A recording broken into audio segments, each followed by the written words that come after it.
Mobil mewah Salma mogok tepat di tanjakan saat pulang kerja. Aku bukan siapa-siapa. Kalau orang nanya, aku cuma bilang, saya Bima, tukang ngarit. Tapi kalau disuruh jelasin lebih panjang, mungkin aku bakal bilang begini. Aku lahir di kaki Gunung Guntur, Garut, anak bungsu dari 3 bersaudara. Ayahku petani palawija, ibuku penjual gorengan di depan musyola. Rumah kami dulu atapnya masih rumbia, lantainya tanah. Sekolah sampai kelas 2 SMP aja udah putus. Karena uang SPP, karena harus bantu ayah nyabul di sawah, dan karena hidup di desa itu kadang nggak ngasih pilihan. Tapi aku nggak pernah nyalahin nasib. Aku percaya selama kita masih bisa kerja keras, Tuhan pasti kasih jalan. Makanya 5 tahun lalu aku nekat ke Jakarta. Bawa tas gendong doang, modal nekat dan surat nikah dari Kua, yang ternyata cuma dipakai buat ngelamar kerja sebagai satpam atau buruh bangunan. Tapi aku ditolak. Katanya, kamu kurang pendidikan, Mas. Akhirnya aku mulai dari yang paling dasar, tukang ngarit, pemotong rumput. Di kompleks perumahan mewah sekelas Pondok Indah, Cipete, Kebayoran Baru.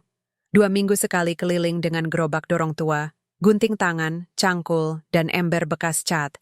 Gajinya kecil, kadang cuma 35.000 per rumah, tapi cukup buat kontrakan bulanan di bilik sempit Gang Mangga 2, beli nasi bungkus, dan kiriman ke ibu tiap akhir bulan.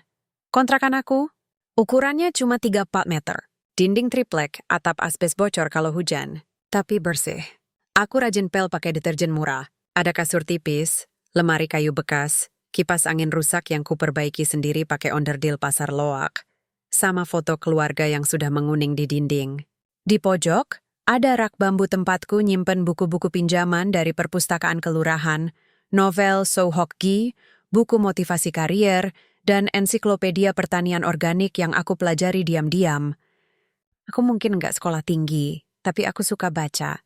Ilmu itu nggak cuma datang dari kampus. Setiap hari, aku berangkat jam 5 pagi. Naik angkot yang sesak, duduk di tangga belakang, bau keringat campur minyak tanah. Tapi aku nggak pernah ngeluh. Aku lihat matahari terbit dari balik gedung pencakar langit, dan rasanya seperti harapan. Seperti Tuhan bilang, hari ini kamu punya kesempatan lagi.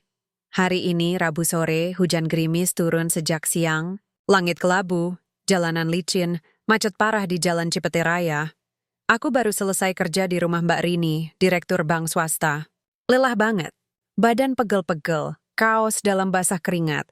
Tapi puas karena rumputnya rapi dan dia kasih tips tambahan. 50.000. Jarang-jarang dapat yang baik hati kayak gitu. Aku istirahat di trotoar sempit dekat taman kecil, duduk di batu kali yang ditata jadi bangku darurat. Minum air mineral dari botol bekas teh botol. Nggak enak sih, tapi hemat. Lagian dingin-dingin gini, segar juga. Aku lihat mobil-mobil lewat, BMW, Mercedes, Pajero. Semua cepat-cepat, seperti dunia mereka nggak pernah macet. Aku tersenyum sendiri. Kalau aku jadi mereka, mungkin aku malah stres mikir saham, meeting, garawan hutang pajak. Tapi tiba-tiba, di tengah tanjakan kecil dekat perempatan, sebuah mobil mewah warna silver. Aku nggak kenal mereknya. Kayaknya Audi, berhenti mendadak. Mesinnya mati. Lampu hazard nyala. Roda depan bergerak-gerak, kayak mau maju tapi nggak kuat. Dari dalam, keluar seorang wanita. Tinggi semampai, rambut hitam panjang dikuncir kuda, pakai blazer biru dongker dan rok pensil. Wajahnya cantik tapi panik. Dia coba dorong sendiri, tapi mobil tetap nggak mau jalan. Hujan makin deras. Jas hujan nggak ada. Payungnya kecil, nggak nutupin badan. Orang-orang lewat, lihat, terus pergi. Ada yang selfie dari jendela mobil, ada yang ketawa.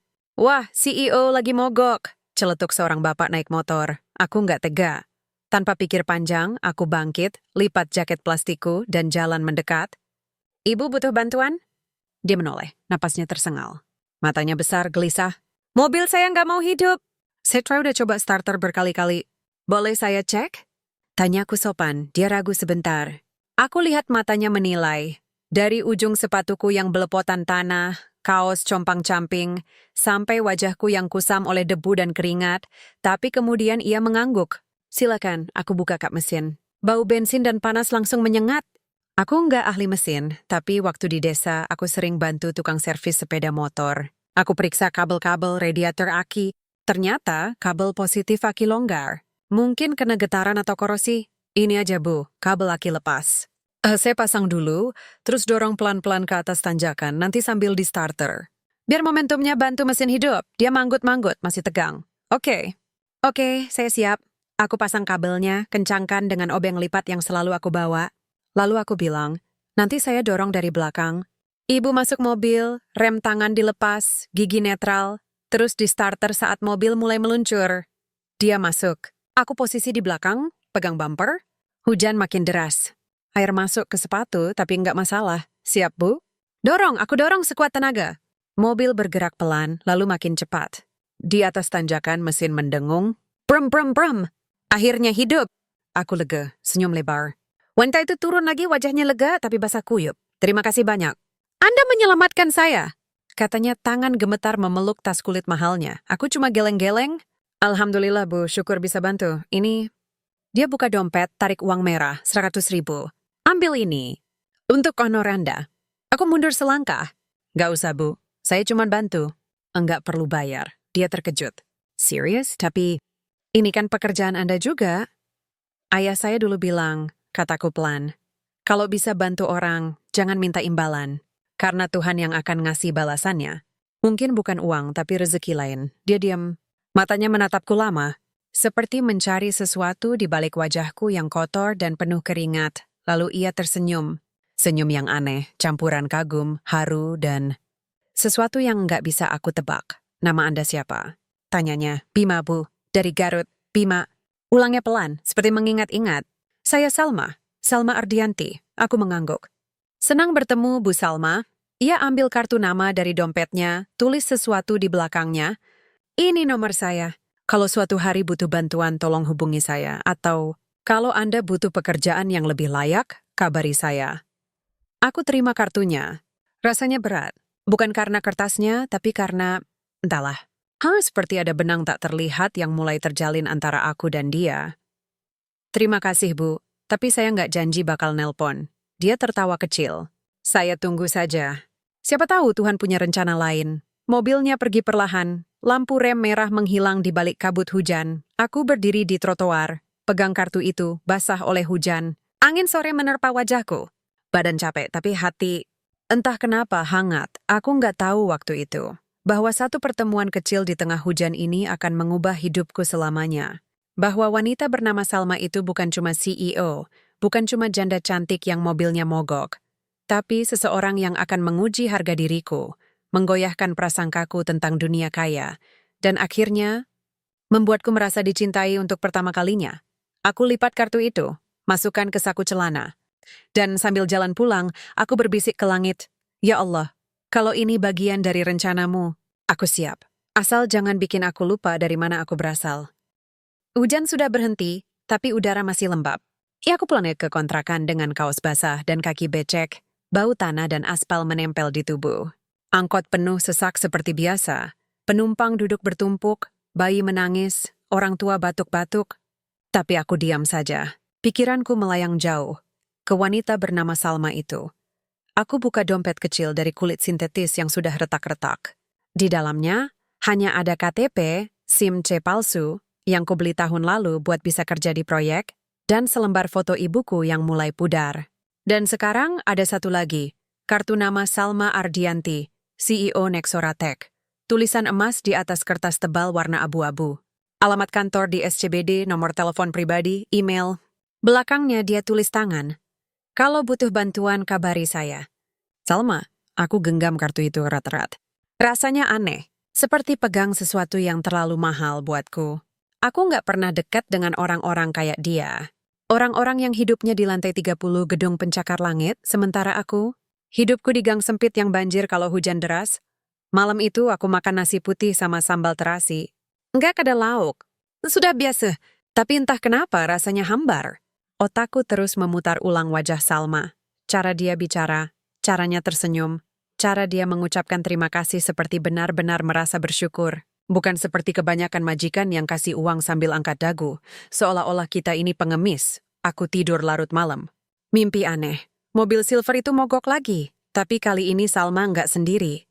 Ada anak kecil di kursi belakang, menangis minta ayah. Aku dorong mobil itu sendirian, jalanan naik terus, sampai akhirnya sampai di desa. Ibu menyambutku, bilang, "Anakku, kamu bawa pulang berkah hari ini. Lalu aku bangun, berkeringat dingin. Pagi-pagi buta, belum sempat sarapan, HP-ku berdering. HP murah second, layarnya retak tapi masih jalan. Nomor asing. Aku ragu tapi angkat juga. Halo? Suaraku serak. Bima? Ini Salma. Jantungku langsung berdebar kencang. Salma, aku duduk tegak. Iya Bu, ada apa? Saya mau ketemu kamu, hari ini. Bisa? Apa soal mobil kemarin? Tanyaku bingung. Lebih dari itu. Jam 10 pagi, di kafe depan RS Fatmawati. Namanya Kopi Rindu, kamu tahu kan? Aku tahu. Tempat buat orang-orang kantoran ngobrol bisnis. Kopinya mahal, tempatnya bersih, tapi bukan tempat buat orang kayak aku. Bu, saya belum mandi, bajunya juga. Aku malu-maluin diri sendiri. Bima, katanya pelan, tapi tegas. Saya nggak peduli kamu pakai apa. Saya cuma ingin bicara. Datang saja. Tolong. Ada sesuatu dalam nadanya, lelah, tapi juga harapan. Aku nggak bisa tolak, jam 9.45 aku sudah di depan kafe. Mandi cepat-cepat, pakai kaos putih bersih, celana jeans hitam yang bolong di lutut, tapi sudah kutambal pakai benang hitam. Sepatu kanvas yang sudah aus. Rambut dikasih minyak secukupnya biar nggak acak-acakan. Aku lihat cermin di warung nasi, kelihatan beda tapi tetap. Tukang nengarit. Di dalam suasana sunyi. Orang-orang sibuk ngetik laptop, minum kopi, baca koran. Aku masuk, semua mata nyelonong ke arahku. Aku merasa seperti alien. Salma duduk di pojok, pakai blus putih dan scarf biru. Sendirian. Dia melambaikan tangan. Aku mendekat, canggung. Terima kasih sudah datang, katanya, senyum tipis. Sama-sama, Bu. Ngopi dulu? Pesan apa kamu suka? Aku, air mineral aja, Bu. Nggak usah repot. Dia pesan 2 kopi susu dan 1 botol air. Pelayan nggak banyak komentar, tapi pandangannya jelas. Ini siapa, ya? Teman atau pekerja? Setelah pelayan pergi, Salma menatapku langsung. Aku nggak akan buang waktu. Aku punya tawaran buat kamu. Tawaran yang mungkin kedengeran gila. Tapi tolong, dengarkan dulu sampai habis. Aku mengangguk deg-degan. Begini, aku janda. Punya anak perempuan, umur 7 tahun. Namanya Bulan. Suamiku meninggal 2 tahun lalu karena kecelakaan. Sejak itu, dunia bisnis dan keluarga terus mendesak aku untuk menikah lagi. Katanya, anak butuh ayah, perusahaan butuh figur keluarga utuh. Tapi dia menarik napas. Tapi semua pria yang mendekati aku bukan karena mencintaiku. Memberi lihat harta, jabatan, gengsi. Ada yang pura-pura perhatian padahal cuma mau ambil alih sahamku.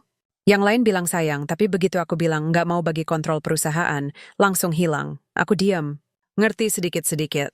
Di desa juga gitu, ada janda kaya, langsung banyak laki-laki datang bawa janji manis. Nah, lanjutnya. Aku butuh perlindungan, tapi bukan perlindungan fisik, perlindungan sosial. Aku butuh status, sudah menikah. Biar mereka semua minggir, biar aku bisa fokus urus anak dan perusahaan. Aku mulai curiga. Lalu, saya diminta jadi suamiku kontrak 1 tahun. Pernikahan resmi secara hukum, tapi hanya secara dokumen. Kamu tinggal di rumahku. Aku kasih uang bulanan, rumah layak, dan setelah 1 tahun kamu bebas pergi. Dengan uang besar sebagai bonus, aku membeku. Apa? Maaf, Ayan kurang dengar. Anda mau nikahin saya? Tapi cuma pura-pura? Iya, ini bukan pernikahan biasa. Tidak ada hubungan fisik, tidak ada tuntutan emosional. Kamu jadi suami di depan publik, ayah angkat buat Bulan, tapi bebas menjalani hidupmu. Setelah kontrak selesai, semuanya selesai. Kamu dibayar total 1,2 miliar rupiah. Angka itu membuat telingaku panas. 2 miliar. Uang itu bisa operasi ibuku yang sakit ginjal, bisa beli tanah di Garut, bisa bikin usaha kecil, bisa keluar dari lingkaran kemiskinan selamanya. Tapi, kenapa saya, Bu? Tanyaku pelan. Anda bisa pilih siapa saja. Teman kerja, bodyguard, bahkan aktor. Karena kamu tulus, jawabnya mantap. Waktu aku mogok, kamu bantu tanpa pamrih. Kamu tolak uang. Kamu nggak lihat aku sebagai target. Kamu lihat aku sebagai manusia. Itu yang jarang. Dan aku percaya kamu nggak akan menyakitiku atau anakku. Aku tertunduk. Dadaku sesak. Ini bukan soal uang. Ini soal harga diri. Aku bukan orang kaya, Bu. Aku nggak sekolah tinggi. Aku tukang ngarit. Kalau nanti orang tahu, mereka bakal bilang saya penipu. Atau lebih buruk, banci yang nikahin perempuan kaya buat duit. Salma menatapku. Dan kamu peduli dengan omongan orang? Aku mengangguk. Iya. Karena itu satu-satunya yang masih saya punya, harga diri. Kami diam lama. Hanya suara mesin kopi dan denting sendok yang memecah sunyi. Lalu HP-ku berdering. Ibu, aku angkat. Suaranya lemah. Nak, hasil lab tadi, ginjalku rusak parah. Dokter bilang harus cangkok. Biayanya 800 juta, kata dokter. Kalau nggak segera, aku nggak bakal bertahan setahun lagi. Aku menutup mata. Air mata nyaris keluar. Ya bu, aku cari duit. Aku janji, aku tutup telepon. Napasku berat, Salma nggak banyak bicara, tapi matanya basah. Kalau kamu butuh uang buat nyelamatin ibumu, ambil tawaranku. Bukan sebagai hutang, tapi sebagai kerjasama. Aku menatapnya. Tapi saya nggak mau jadi suami yang cuma dihitung jamnya. Kalau saya terima, saya mau jadi bagian dari keluarga. Meski cuma pura-pura, saya mau hormati kamu, anakmu, rumahmu. Dan saya nggak mau kamu malu punya saya. Salma tersenyum. Aku nggak akan malu, justru aku yang harus bersyukur. Kami saling pandang. Di keran termeja kopi dan botol air mineral, sebuah kesepakatan lahir. Bukan karena cinta, bukan karena hasrat, tapi karena kebutuhan, harapan, dan satu benang tipis yang mungkin disebut takdir. Aku terima, kataku pelan. Tapi satu syarat, kalau nanti kamu atau anakmu butuh sesuatu dari saya, bukan karena kontrak, tapi karena saya memang mau memberi, Salma mengangguk. Deal, kami jabat tangan. Di kafe kota Jakarta, di tengah aroma kopi dan dingin AC, seorang tukang ngarit dan seorang CEO menandatangani perjanjian yang akan mengguncang dunia mereka. Aku pulang dengan kepala pusing, tapi hati, entah kenapa, berdebar seperti pertama kali jatuh cinta. Padahal, ini baru permulaan dari sesuatu yang jauh lebih rumit daripada sekadar kontrak. Hari pernikahan tiba, tapi bukan seperti yang kubayangkan waktu kecil. Di aula desa, dengan gending Sunda, siraman, dan tarian jaipongan. Ini di Kuacipete, ruangan kecil ber-AC, dinding putih, bau parfum murah, dan notaris berkacamata tebal yang membaca pasal demi pasal dengan suara datar. Aku berdiri di depan mimbar kayu, pakai batik biru dongker yang disediakan Salma. Kemejanya mahal, kancingnya licin, jahitannya rapi, bahannya adem. Tapi rasanya aneh, seperti bukan bajuku. Seperti aku sedang main sandiwara. Salma datang terlambat 5 menit. Ia pakai kebaya brokat warna marun, rambut dijepit sederhana, wajah tanpa banyak make-up.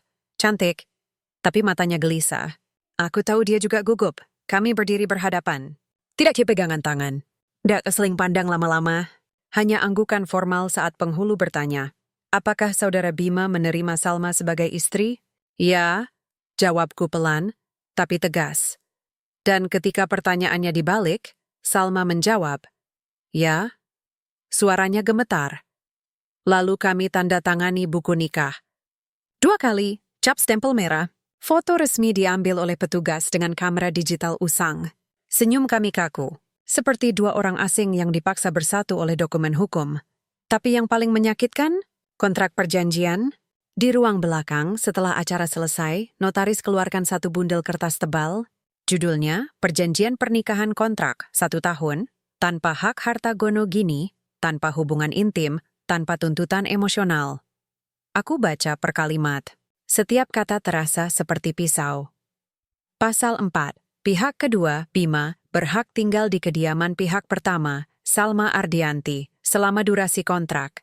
Dengan fasilitas kamar pribadi, uang bulanan 10 juta, hadat asuransi kesehatan. Pasal 7.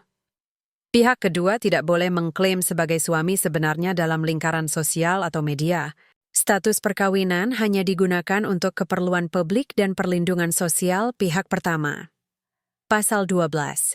Jika salah satu pihak melanggar kesepakatan, termasuk hubungan fisik, maka kontrak berakhir dan kompensasi finansial dikurangi 50%.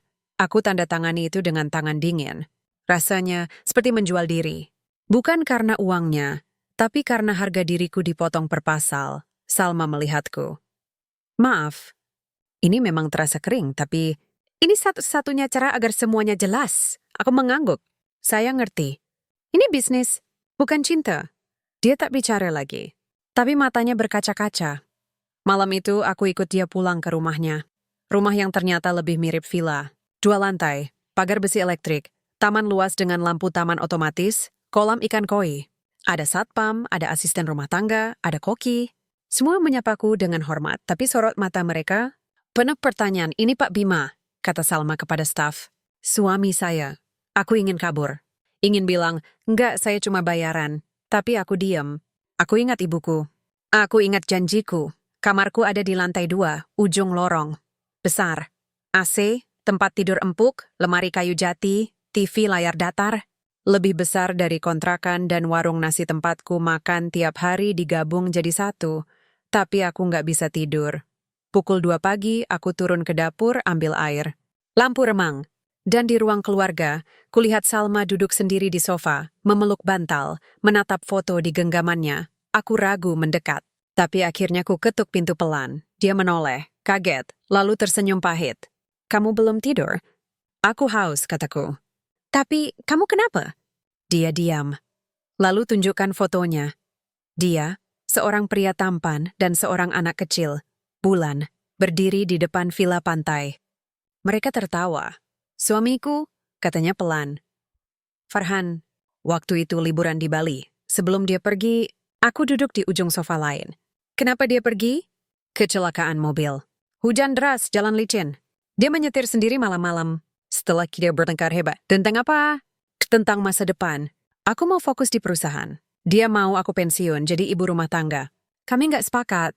Malam itu, aku bilang bawain. Kalau kamu nggak dukung aku, mending pergi saja. Air matanya jatuh. Dan dia pergi. Dan nggak kembali. Aku diam. Nggak tahu harus bilang apa. Maaf. Lanjutnya, aku nggak bermaksud bikin kamu merasa aneh. Tapi, kadang aku bertanya-tanya. Apakah aku terlalu keras? Terlalu sibuk? Apakah aku nggak bisa dicintai karena aku wanita kuat? Aku menatapnya. Saya nggak tahu soal cinta, Bu, tapi saya tahu satu hal. Orang yang bantu kamu waktu mobil mogok, bukan karena kamu CEO, tapi karena kamu manusia yang butuh tolong. Dan kamu liakon dicintai, bukan karena lelah, tapi justru karena kuat. Dia menatapku lama, lalu tertawa kecil basah oleh air mata. Kamu aneh, Bima, kamu nggak bicara kayak orang desa.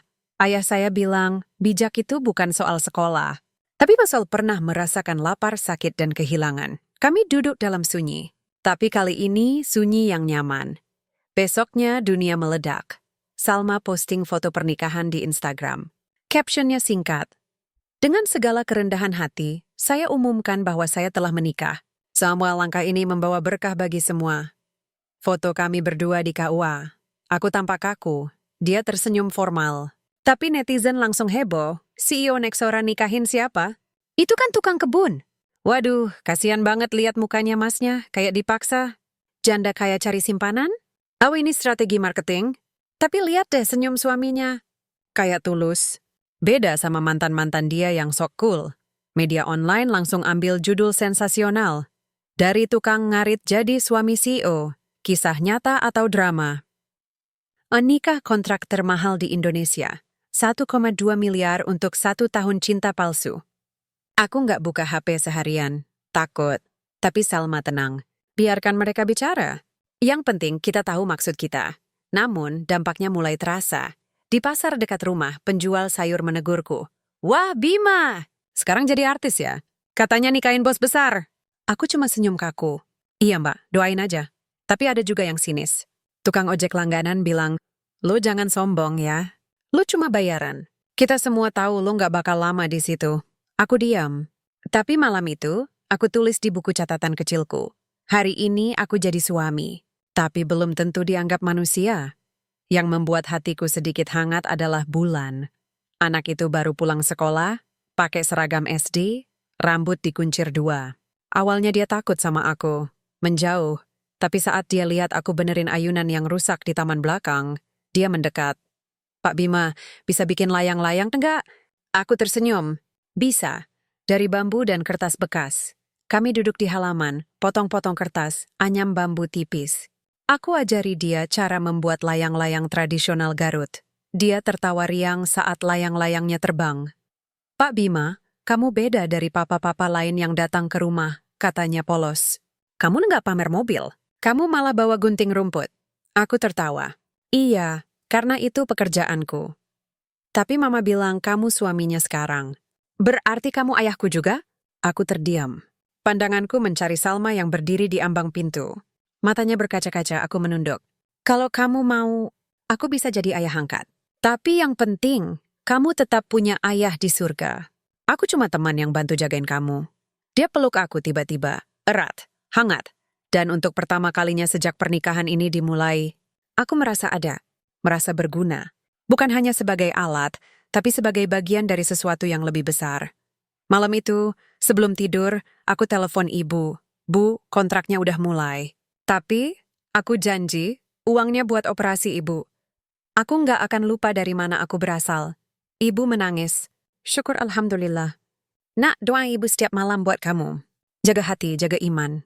Jangan sampai dunia kota bikin kamu lupa. Aku nggak akan, Bu. Tapi saat aku tutup HP, aku menatap cermin. Batik mewah masih tergantung di kursi. Kontrak masih berlaku.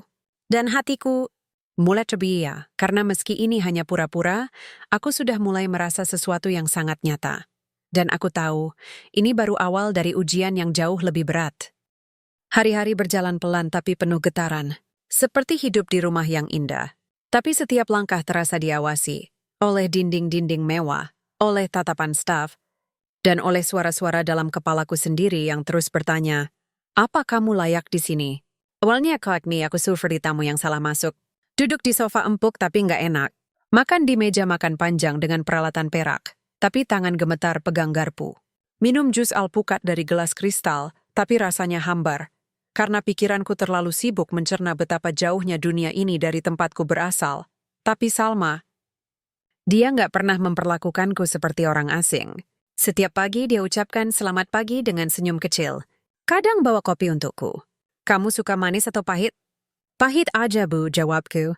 Kayak nasib, dia tertawa. Tertawa sungguhan. Dan entah kenapa, suara itu bikin dadaku hangat. Bulan lebih cepat akrab. Dia mulai manggil aku Pak Bima. Lalu tanpa sebab tiba-tiba ganti jadi Ayah Bima. Aku protes pelan. Jangan gitu, Bul. Saya kan bukan ayahmu beneran, dia melotot. Tapi kamu tinggal di rumah ini, bantu Mama, benerin mainanku, ajak aku main. Ayah yang dulu juga cuma foto. Kalau lebih tidak, aku udah nggak bisa bantah. Perlahan, aku mulai menemukan ritme. Aku nggak mau duduk-duduk saja dapat uang. Jadi aku minta izin ke Salma. Boleh saya bantu pekerjaan rumah? Atau urus taman? Dia heran. Kamu nggak harus kerja. Itu bagian dari kontrak. Aku butuh kerja, Bu. Kalau nggak, aku merasa nggak berguna. Akhirnya, aku mulai ambil alih hal-hal kecil. Memperbaiki keran yang bocor. Menyiram tanaman. Membersihkan selokan belakang yang mampet.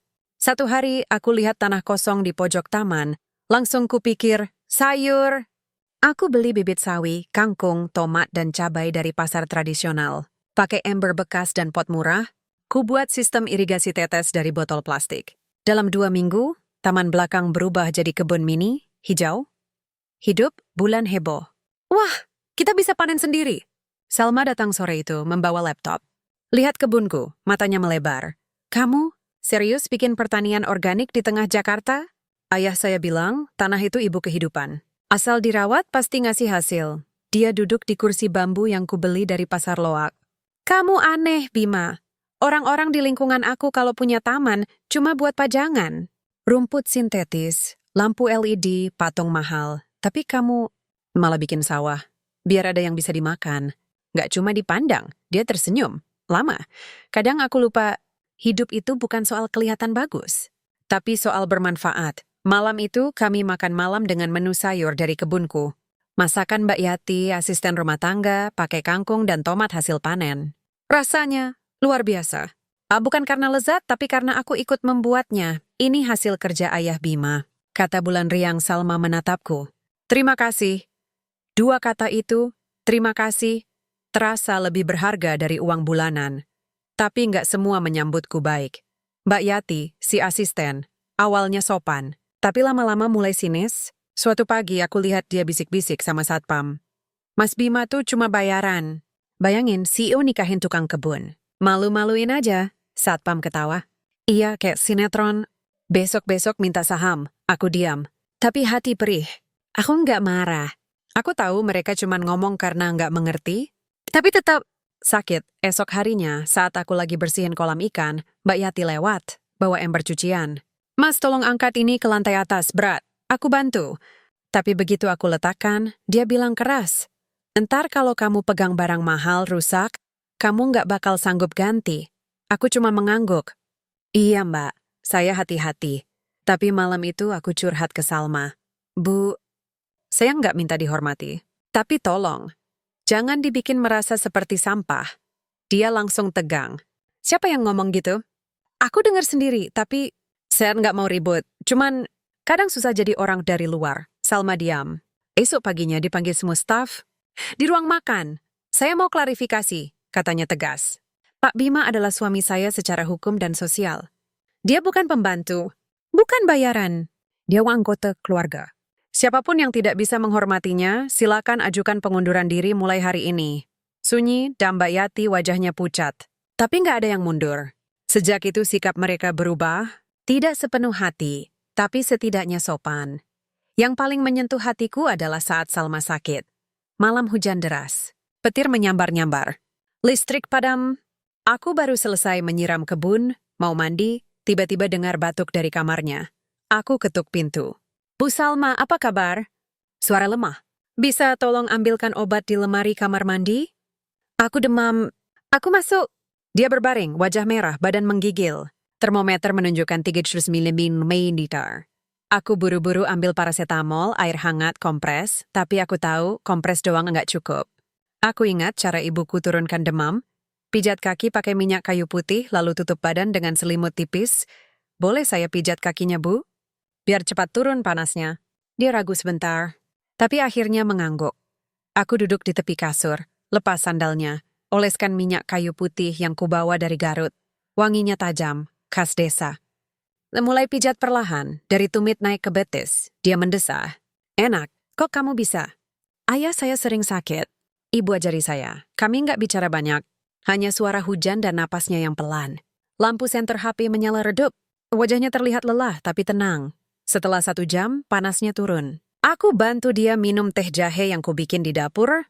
Kenapa kamu baik banget? Tanyanya tiba-tiba, aku tersenyum. Karena kamu manusia. Dan manusia butuh bantuan. Apalagi kalau sakit, dia menatapku lama. Kalau kamu nenggak nikah kontrak, kamu menjadi suira yang cap jenih. Aku membeku. Pertanyaan itu menusuk jantung. Aku bangkit pelan. Saya nggak boleh menjawab itu, Bu.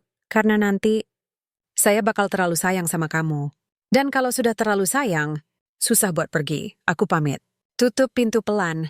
Tapi malam itu, aku nggak bisa tidur. Karena untuk pertama kalinya, aku merasa sesuatu yang sangat berbahaya. Cinta. Bukan cinta yang dramatis. Bukan cinta yang dari pandangan pertama. Tapi cinta yang tumbuh pelan. Dari rasa hormat, dari kebersamaan. Dari melihat seseorang yang kuat ternyata rapuh. Dan ingin kau lindungi. Beberapa hari kemudian, Salma ajak aku ke acara perusahaan. Gathering direksi Nexoratech. Tempatnya di hotel mewah. Dress code formal.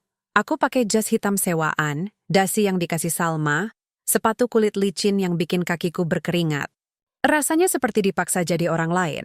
Di lift dia pegang tanganku. Tenang, kamu nggak sendiri, aku mengangguk. Tapi jantungku kencang. Begitu masuk ballroom, semua mata menyorot. Bisik-bisik menyebar. Wah, itu suaminya Salma? Kayak tukang parkir. Katanya bayaran 1,2 miliar. Gila! Lalu muncul Tommy. Rekan bisnis Salma, tampangnya rapi, senyumnya licin. Dia mendekat, jabat tangan Salma, lalu menatapku. Oh, jadi ini suamimu? Lucu juga. Kok kayaknya kamu lebih cocok jadi satpam daripada suami CEO? Aku diam. Tapi Salma langsung menyela. Bima adalah pilihan saya. Dan saya bangga punya dia. Tommy tertawa kecil. Ayat ya, semoga kamu nggak menyesal nanti. Dunia bisnis ini nggak main-main. Harus punya mental baja. Bukan cuma tukang kebun yang bisa nyiang rumput. Aku menatapnya. Kalau mental baja itu soal uang dan jabatan, mungkin saya nggak punya. Tapi kalau soal jujur, kerja keras, dan menjaga orang yang saya sayangi, saya lebih dari siap. Salma menatapku, matanya bersinar. Tommy pergi, tapi dendamnya terasa. Namun, yang paling mengguncang adalah saat bulan datang lari-lari. Pegang kabar yang dia lukis. Nih aku, Mama, dan Ayah Bima. Kita keluarga bahagia. Semua diam. Bahkan musik berhenti. Salma peluk dia erat. Aku hanya bisa tersenyum, tapi air mata nyaris keluar. Karena di tengah dunia yang terus menilai, ada satu hal yang tak bisa dibohongi, perasaan anak kecil yang polos. Dan kali ini, Aku bukan lagi sekadar pemain dalam drama kontrak. Aku mulai menjadi bagian dari kisah nyata. Minggu itu hujan tidak turun. Jakarta panas seperti biasa, udara tebal, matahari menyengat, dan kemacetan menggantung di jalan-jalan ibu kota seperti kabut racun. Tapi rasanya, ada sesuatu yang lebih panas dari cuaca. Ketegangan. Sejak malam gathering perusahaan, suasana berubah. Tommy tidak lagi pura-pura ramah. Ia mulai sering muncul di rumah. Mengirim pesan ke Salma dengan alasan urusan bisnis mendadak. Datang tanpa janji, duduk lama di ruang kerja Salma sampai larut malam. Dan selalu membawa angin. Kamu yakin dengan pilihanmu, Salma? Orang kayak dia nggak bisa bantu kamu maju. Aku diam saja. Tapi aku perhatikan semuanya. Tommy bukan orang sembarangan. Ia direktur pengembangan strategis Nexora Tech, punya saham minoritas, dan dikenal sebagai pemain politik internal perusahaan. Pintar, karismatik, tapi matanya dingin. Seperti predator yang sedang menghitung waktu untuk menerkam. Salma bilang ia cuma rekan kerja. Tapi aku lihat cara Tommy menatapnya, campuran hasrat dan ambisi. Ia tidak hanya ingin perusahaan, ia ingin dia. Dan aku tahu, aku adalah rintangan. Suatu pagi, saat aku lagi menyiram kebun, Salma terburu-buru turun tangga, wajahnya tegang. HP-nya bergetar terus. Aku harus ke kantor sekarang. Ada rapat darurat. Tommy bilang ada kebocoran data investor besar. Aku buru-buru ambil jaket. Saya antar? Nggak usah. Aku naik mobil sendiri, katanya cepat. Kamu jagain Bulan ya? Nanti gurunya datang untuk les piano. Aku mengangguk, tapi hatiku gelisah. Jam 10 pagi, Bulan sibuk mewarnai di teras. Aku duduk di kursi bambu, baca buku tentang manajemen pertanian perkotaan yang kuminjam dari perpustakaan kota. Tiba-tiba gerbang depan terbuka. Mobil hitam mewah masuk. Tommy, ia keluar, pakai setelan mahal, kacamata gelap, senyum sinis. Lagi santai, Pak Tukang? Sapanya keras. Bulan menoleh. Pak Tommy, kamu ngapa kesini? Ayahmu butuh bantuan, nak. Tapi ayahmu yang asli, jawabnya sambil tertawa kecil. Aku berdiri pelan. Ada yang bisa dibantu, Pak Tommy? Islam bahas kecamana. Kamu pikir kamu bisa jadi bagian dari dunia ini? Dunia Salma? Kamu bahkan nggak lulus SMA. Kamu nggak tahu apa-apa soal bisnis, teknologi, atau kekuasaan. Kamu cuma prop, boneka yang dipajang biar dia aman dari pria lain. Darahku mendidih, tapi aku tetap tenang. Saya nggak klaim jadi ahli bisnis. Tapi saya tahu satu hal. Salma butuh orang yang jujur, bukan yang cuma mau ambil alih hidupnya. Tommy mendekat. Jujur, kamu kan bayaran. Kontrak, uang. Itu semua bohong. Dan begitu uangmu habis, kamu akan pergi. Tapi aku bisa bantu dia membangun imperium. Aku bisa jadi suami yang sebenarnya. Aku menatapnya lurus. Kalau kamu benar-benar sayang sama dia, kamu nggak akan bicara kasar sama orang yang tinggal di rumahnya. Apalagi di depan anaknya. Bulan mulai menangis. Aku nggak suka kamu, Pak Tommy. Kamu jahat sama ayah Bima. Tommy mendengus. Anak-anak selalu mudah dibohongi oleh orang yang pura-pura baik. Ia masuk ke rumah, naik ke lantai 2. Aku ingin ikut, tapi takut memperkeruh keadaan. Aku temani Bulan, peluk dia pelan. Kamu nggak salah, Bu, bisikku. Ayah Bima nggak akan pergi kalau kamu butuh. Tapi dalam hati aku bertanya, apakah aku benar-benar hanya boneka? Apakah cinta yang tumbuh ini cuma ilusi karena uang dan atap mewah? Siang itu, Salma pulang lebih awal. Wajahnya muram. Ia langsung cari aku di taman. Tommy bilang kamu datang ke rumah. Tanyaku. Iya, desahnya. Dia bilang ada dokumen penting yang harus kukerjakan. Tapi, aku tahu maksudnya. Dia mau tunjukkan bahwa dia lebih relevan daripada kamu. Aku diam. Dia bahkan bilang, kamu nggak pantas jadi suamiku. Bahwa aku merendahkan diri dengan menikahimu. Aku tertawa pahit. Dan kamu percaya? Salma menatapku. Aku percaya pada fakta bahwa kamu sudah membuat kebun hidup di tengah beton, bahwa kamu menjagaku waktu demam, bahwa kamu mengajari Bulan arti kerja keras. Itu lebih senjata daripada gelar MBA atau jumlah saham yang dimiliki Tommy. Aku lega, tapi pasti ada beban. Bu, saya nggak minta dianggap hebat, tapi tolong jangan biarkan dia merendahkan saya di depan Bulan.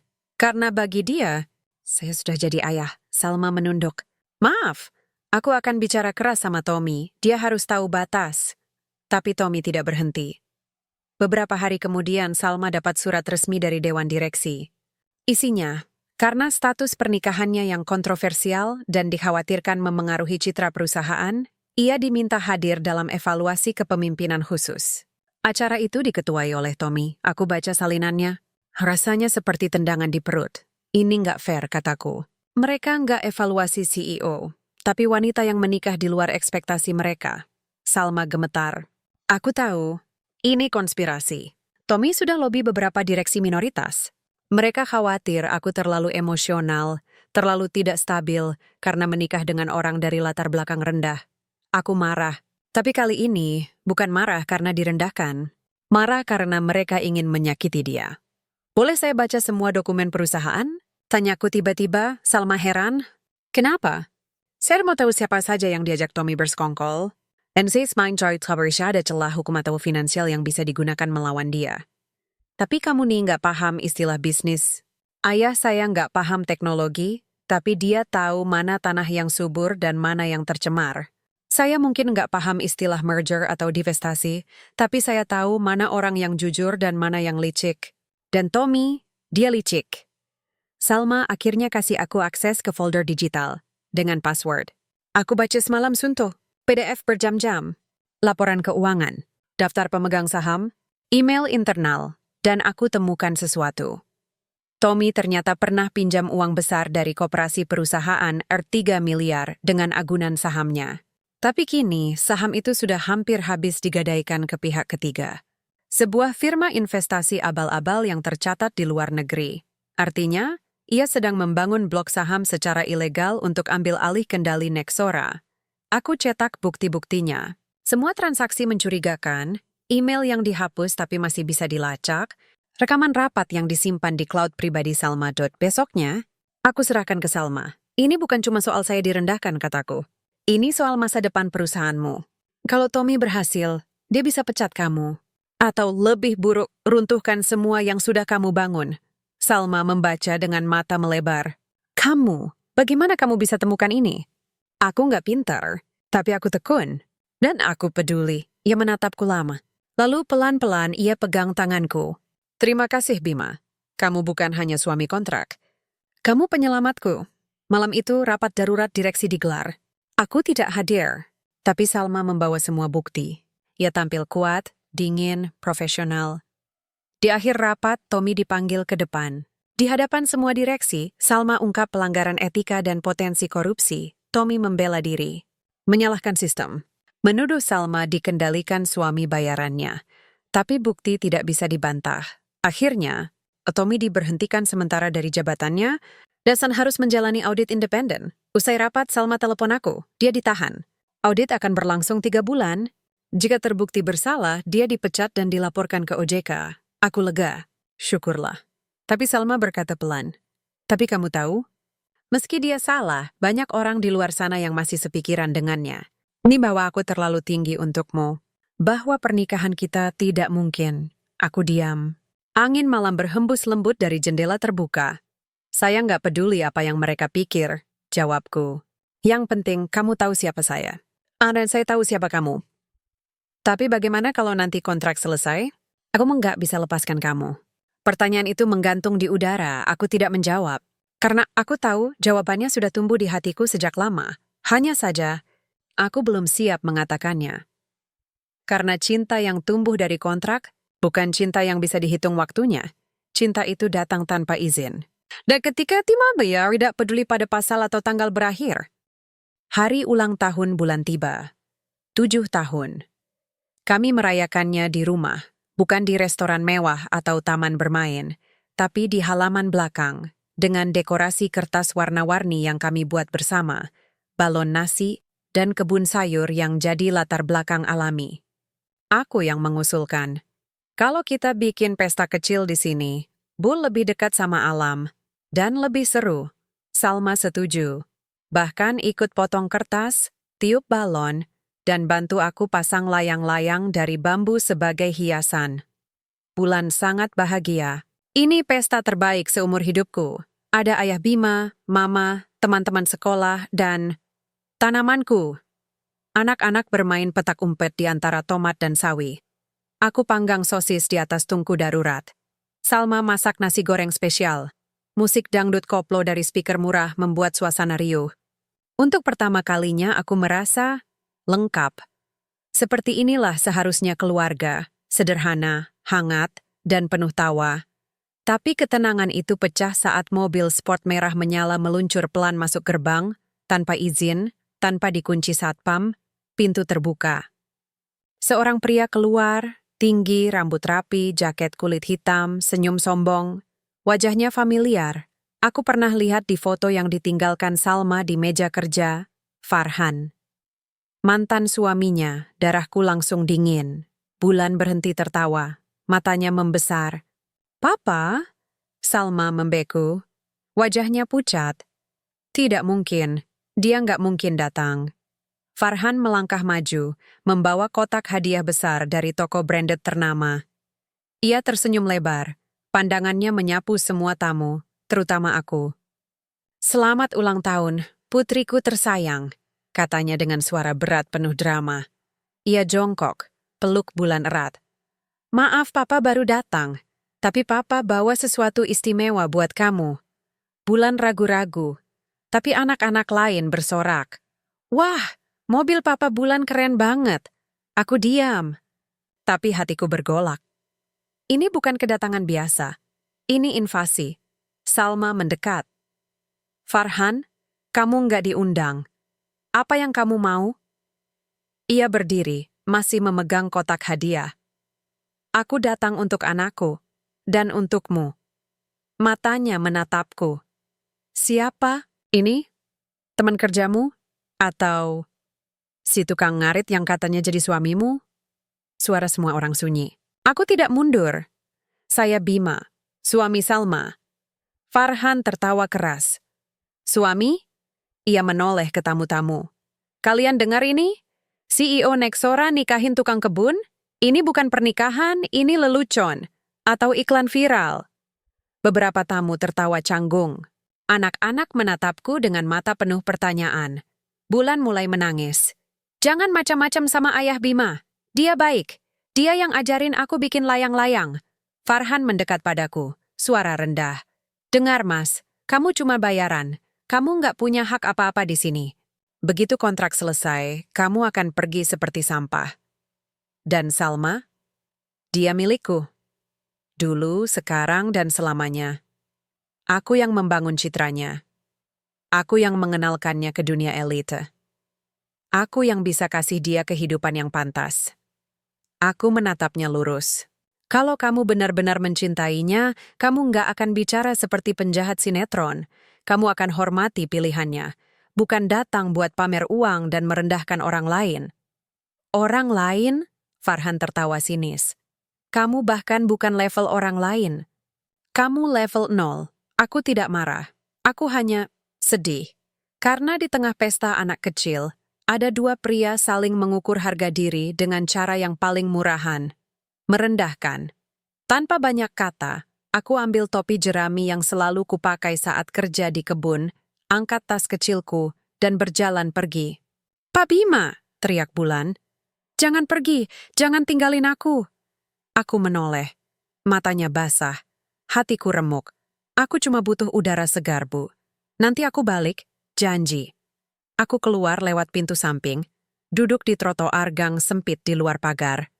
Hujan mulai turun gerimis. Aku menatap langit kelabu, tangan gemetar. Apa aku memang tak pantas di sini? Apakah aku hanya lelucon bagi mereka yang lahir dengan emas di mulut? Apakah cinta yang tumbuh antara aku dan Salma cuma ilusi yang akan hancur? Begitu masa lalunya kembali, aku pulang 3 jam kemudian. Hujan sudah reda. Pesta selesai. Tamu-tamu pergi. Rumah sunyi, aku masuk pelan. Di ruang keluarga, Salma duduk sendiri. Wajahnya basah oleh air mata. Bulan tidur di sofa, pegang erat layang-layang buatannya. Salma menatapku. "Kenapa kamu pergi?" "Aku nggak mau rusak hari Bulan," jawabku. "Dan aku nggak mau berantem di depan anak. Tapi kamu harus tahu." Suaranya gemetar. "Farhan datang bukan cuma buat ulang tahun. Dia bilang, dia mau aku kembali. Dia bilang dia menyesal, bahwa dia sudah berubah." Aku duduk di ujung sofa. "Dan kamu percaya?" "Tidak." Tapi, bagian dalam aku bertanya-tanya. Apakah aku memang membuat kesalahan waktu menikahimu? Apakah aku merusak hidupmu? Atau Apakah aku hanya menggunakanmu karena takut sendiri? Aku menatapnya. Kamu nggak pernah paksa aku, Bu. Aku yang memilih. Karena aku peduli. Karena aku lihat kamu butuh pelindung. Bukan dari dunia luar, tapi dari orang-orang yang pura-pura mencintaimu hanya karena statusmu. Tapi Farhan, dia ayah Bulan. Dia bagian dari masa lalu yang sakit, tapi juga penting. Ayah yang pergi saat kamu butuh dia, kataku pelan. Yang meninggalkan kamu hamil dan bilang kamu nggak cukup kaya buat dia. Itu bukan cinta, itu gengsi. Salma menangis. Aku tahu dia salah. Tapi kenapa dia bisa dengan tenang sambil bilang dia mencintaiku sementara kamu? Kamu yang benar-benar baik, malah direndahkan? Aku menghela napas. Karena dunia ini sering salah nilai orang. Yang kaya dianggap hebat, yang miskin dianggap bodoh. Padahal, kebaikan itu nggak diukur dari dompet, tapi dari tindakan. Kami diam lama. Lalu Salma berkata, aku ingin kamu tahu sesuatu. Waktu aku hamil Bulan, aku bilang ke Farhan, aku ingin fokus di karir. Tapi aku tetap ingin jadi ibu yang baik. Dia marah, bilang aku egois, bilang aku nggak cocok jadi istri. Malam itu, dia pergi. Dan keesokan harinya, kecelakaan. Air matanya jatuh. Aku selalu merasa, mungkin kalau aku nurut dia nggak akan pergi. Mungkin dia masih hidup, mungkin aku nggak harus sendiri. Aku pegang tangannya. Tapi kamu nggak salah, Bu. Kamu hanya ingin menjadi wanita utuh. Ibu, pemimpin, manusia bebas. Dan Farhan nggak bisa terima itu. Jadi dia pergi. Bukan karena kamu salah, tapi karena dia lemah. Salma menatapku. Kenapa kamu selalu tahu kata-kata yang tepat? Aku nggak tahu, tapi aku tahu rasanya ditinggal, rasanya diremehkan. Dan aku tahu, kamu nggak boleh biarkan orang yang pernah menyakitimu mengatur hidupmu lagi. Esok harinya, Farhan datang lagi. Kali ini, ke kantor Salma. Ia minta bertemu secara pribadi. Aku tidak ikut. Tapi sore itu, Salma pulang dengan wajah dingin. Aku sudah bicara keras sama dia, katanya. Aku bilang, kamu nggak bisa datang, merusak hari anakku, lalu pura-pura jadi pahlawan. Kamu tuh bukan ayah yang konsisten. Kamu bukan suami yang setia. Dan aku nggak butuh kamu untuk membuktikan bahwa aku dicintai. Aku tersenyum tipis. Bagus. Tapi dia bilang, dia akan terus datang. Karena dia yakin aku akan kembali. Karena, katanya, orang kayak Bima nggak bisa kasih aku kehidupan yang layak. Aku tertawa kecil. Biarkan dia bicara. Tapi tolong, jangan pernah ragu sama pilihanmu. Karena aku mungkin nggak bisa kasih kamu jet pribadi atau liburan ke Perry, tapi aku bisa kasih kamu sesuatu yang lebih langka.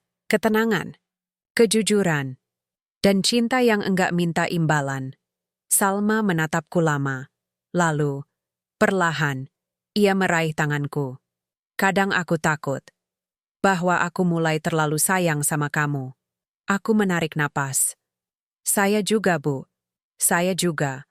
Dan untuk pertama kalinya, kami tidak melepas tangan.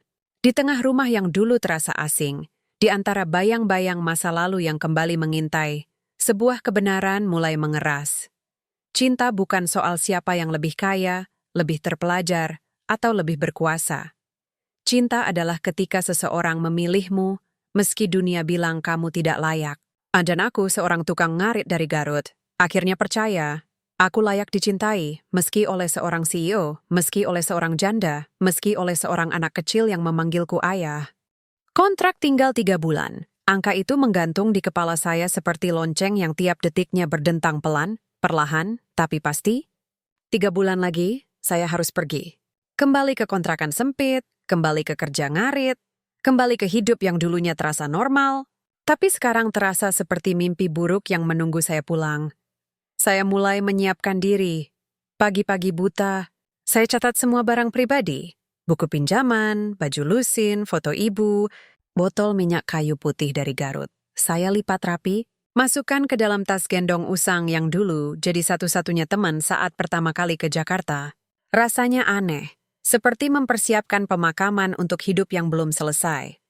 Tapi yang paling sulit, menghitung waktu bersama bulan, setiap malam, ia minta saya baca cerita sebelum tidur. Kadang si kancil, kadang dongeng Sunda yang saya ceritakan dengan logat khas. Ia selalu ketawa kalau saya tirukan suara harimau pakai aksen Sunda. Aing teh teu takut ka manusia. Tapi ku macan tutul mah. Aing kabur. Ia tertawa terpingkal. Ayah Bima lucu banget. Lalu tiba-tiba, sambil memeluk bonekanya, ia berkata pelan. Kalau Ayah Bima pergi nanti, aku boleh nelpon nggak? Dada saya sesak. Boleh, setiap hari. Terus kamu balik lagi nggak? Saya diam. Pandangan saya mencari Salma yang berdiri di ambang pintu, mendengarkan. Kita lihat nanti, Bu, jawab saya akhirnya. Yang penting, kamu tetap rajin sekolah, makan sayur, dan jaga mama. Ia mengangguk, tapi matanya berkaca-kaca. Malam itu, setelah bulan tertidur, saya duduk di teras belakang. Hujan turun gerimis. Angin malam membawa aroma tanah basah dan daun tomat yang baru saja saya siram. Dari dalam rumah, lampu ruang keluarga menyala redup. Salma duduk di sofa, laptop terbuka, wajah lelah. Saya bawa 2 cangkir teh jahe, resep ibu saya untuk melawan dingin dan kesedihan. Ini, Bu, hangat-hangat, kata saya, letakkan 1 cangkir di meja kecil dekatnya. Ia tersenyum tipis. Terima kasih, kamu selalu tahu apa yang dibutuhkan. Saya duduk di ujung sofa lain. Kita tidak saling pandang. Tapi ada beban yang sama di antara kita. Waktu yang semakin pendek. Kamu sudah mulai packing? Tanyanya pelan. Saya mengangguk. Baru barang-barang kecil. Nanti kalau dekat waktunya, saya cari kontrakan baru. Di daerah Pasar Minggu kayaknya. Dekat pasar, biar bisa bantu ibu jualan kalau libur. Salma menatap cangkirnya. Kenapa kamu selalu bicara seolah-olah ini cuma transaksi selesai? Seolah-olah kamu cuma karyawan yang habis masa kontrak? Saya menarik napas. Karena memang begitu, Bu. Ini perjanjian. 1 tahun, dan hampir selesai. Tapi kamu lebih dari itu, desahnya. Kamu ayah bagi bulan, kamu penyejuk bagi saya. Kamu orang yang membuat rumah ini jadi terasa seperti rumah. Saya menunduk. Kalau saya mulai percaya itu, nanti akan lebih sakit waktu pergi. Hujan makin deras. Listrik padam tiba-tiba. Rumah gelap gulita Salma mendengus kecil. Lagi-lagi mati lampu. Saya bangkit, ambil senter dari laci dapur. Nanti saya cek meterannya. Mungkin overload. Tapi sebelum saya pergi, Salma berkata, tunggu. Jangan pergi dulu, aku... Taut gelap, Dad kembali duduk.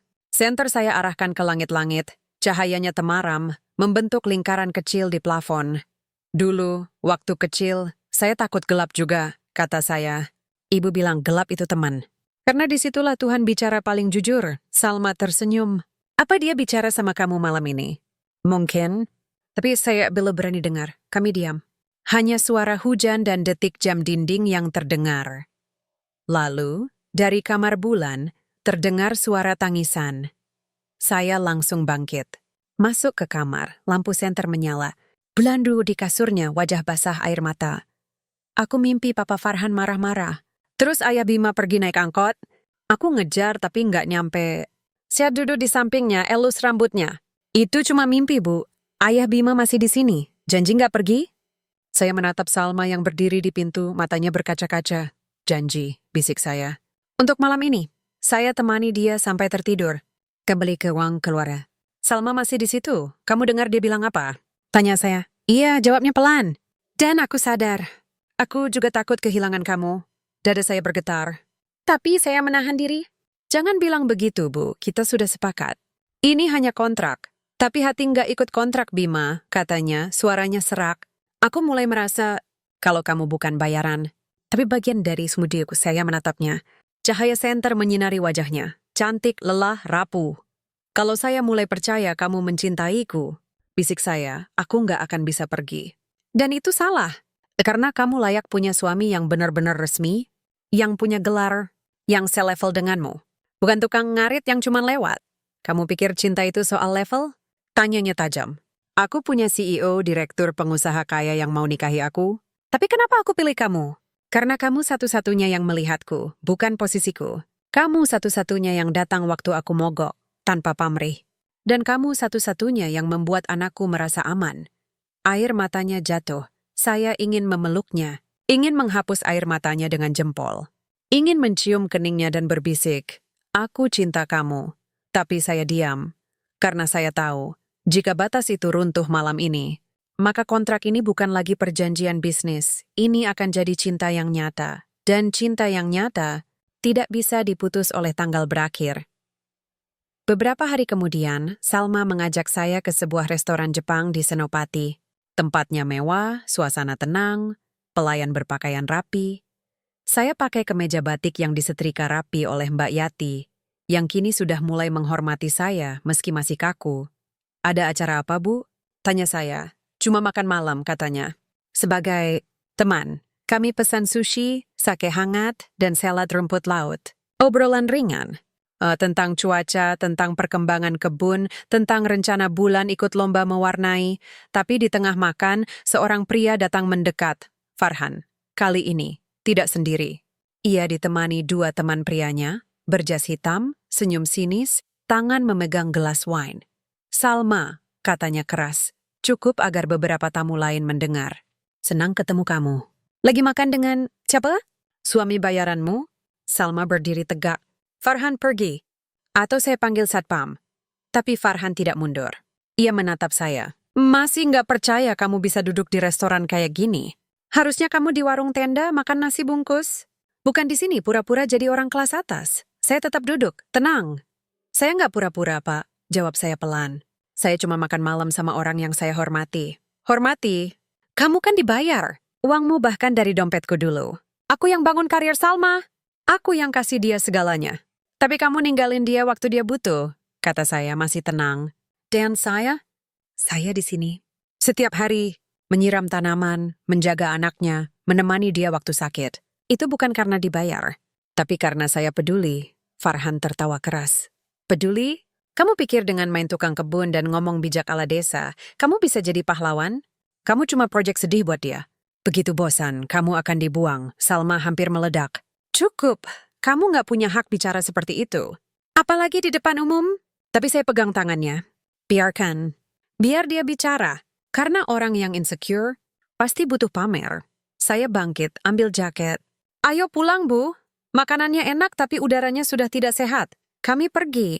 Tidak lari. Tidak tergesa-gesa. Tapi dengan kepala tegak di mobil Salma menangis. "Maaf. Maaf kamu harus mengalami ini." Saya menggelus tangannya. "Nggak usah minta maaf. Saya nggak malu. Karena saya tahu siap saya. Dari saya tanya, kamu lebih berharga daripada omongan orang seperti dia yang menatap saya. Kenapa kamu selalu bisa tenang?" "Karena saya punya prinsip dari desa. Orang besar nggak yang paling banyak uang, tapi yang paling banyak sabar dan kasih." Malam itu, di rumah kami duduk di teras. Hujan turun lagi. Kebun basah. Layang-layang bulan bergoyang pelan di tiang bambu. Salma berkata, "Aku mau ajak kamu dan Bulan liburan. Ke Garut, ke desamu. Aku ingin tahu dari mana kamu berasal." Saya terkejut. "Serius, Bu?" "Iya, aku ingin lihat rumahmu. Ketemu ibumu. Makan nasi dari cobek kayu. Dengar suara ayam pagi. Rasakan dinginnya udara pegunungan. Aku ingin tahu, pada Shimert kamu bisa menjadi orang yang kamu sekarang." Saya menatapnya. "Tapi kamu CEO, orang-orang akan bicara. Biarkan mereka bicara. Aku capek hidup di dunia yang hanya peduli opini. Sekarang aku mau hidup di dunia yang nyata. Duniamu." Saya tersenyum. Pertama kalinya saya merasa dihargai. Bukan karena status, tapi karena jati diri 3 bulan lagi. Tapi malam ini, untuk pertama kalinya saya berharap waktu bisa berhenti. Karena semakin dekat akhir kontrak, semakin rapuh batas antara perjanjian dan perasaan. Dan saya tahu, jika batas itu pecah, satu hal yang pasti, saya tidak akan bisa pergi.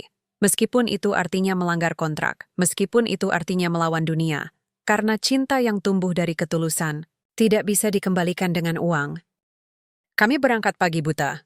Mobil keluarga Salma, minivan putih yang biasa dipakai antar jemput Bulan sekolah, diparkir di depan rumah, siap membawa kami ke Garut. Tidak ada jet pribadi, tidak ada sopir mewah. Hanya saya yang menyetir, Salma duduk di samping, dan Bulan riang di kursi belakang, pegang boneka kelinci kesayangannya. "Pak Bima, desamu ada gunung enggak?" Tanya Bulan semangat. "Iya, Bu, Gunung Guntur. Tinggi banget. Kalau malam bintangnya banyak seperti nasi tumpeng." "Wah, nanti kita main di sawah ya?" "Bisa, tapi harus pakai sepatu boot. Lumpur itu licin loh." Salma tersenyum mendengarnya. "Aku belum pernah lihat sawah langsung. Di Jakarta, yang ada cuma gedung dan mall. Akan saya tunjukkan dunia lain, Bu. kata saya pelan. Dunia yang lebih sederhana, tapi lebih hidup. Perjalanan dari Jakarta ke Garut memakan waktu 8 jam. Macet di Cipularang, hujan rintik-rintik, jalanan berkelok-kelok, tapi suasana di mobil justru hangat.